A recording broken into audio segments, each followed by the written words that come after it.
Qora smorodina qadimdan dori sifatida ishlatib kelinadi.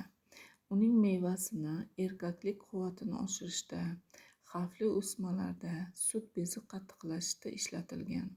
Tibet tabobatida limfa tugunlari silini davolashda qo'llaniladi. Xalq tibbiyotida mevasi va barglarining qaynatmasini qandli diabet, surunkali gastritlar, kamqonlikni davolashda, ko'ngil aynishiga qarshi vosita sifatida ishlatiladi. Belorussiya xalq tabobatida gipertoniya, yurak, jigar, asab kasalliklarida qo'llaniladi. Kislotaligi past gastritlarda, oshqozon yarasi, ichak yallig'lanishida 2-3 rюмkadan kuniga 3 mahal o'simlik sharbati ichiladi. Diatezlar teri silida novdalarning qaynatmasi ichiladi va vanna qabul qilinadi. Meva yeyilganda atopik dermatitlarni davolaydi.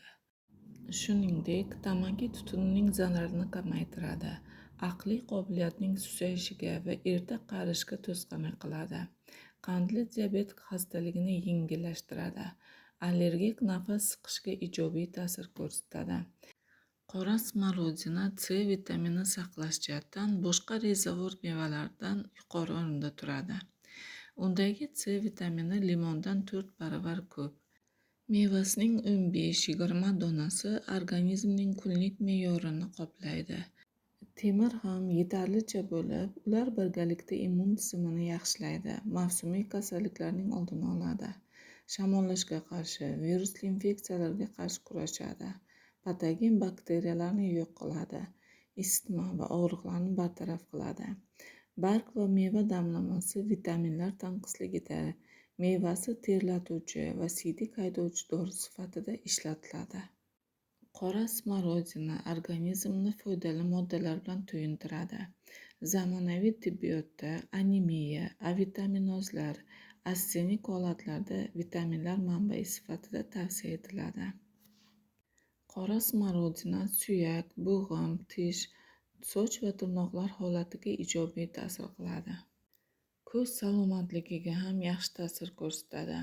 Ochiq burchakli glaukomada ko'zdagi bosim ko'tarilishining oldini oladi. Meva oshqozon ichak yo'lidagi spazmlarni bartaraf etadi. Uning preparatlari ichaklarga probiotik sifatida ta'sir ko'rsatadi. Yo'g'on ichak o'smasining oldini oladi. Smorodina mevasidagi pektinlar organizmdan zahar, xolesterin, og'ir metall tuzlarini chiqaradi. Qora smorodina saraton va yurak-qon tomir kasalliklari xavfining oldini oladi. Shuningdek, meva ateroskleroz, gemorragik vaskulitlar, glomerulonefritlarda yaxshi ta'sir ko'rsatadi.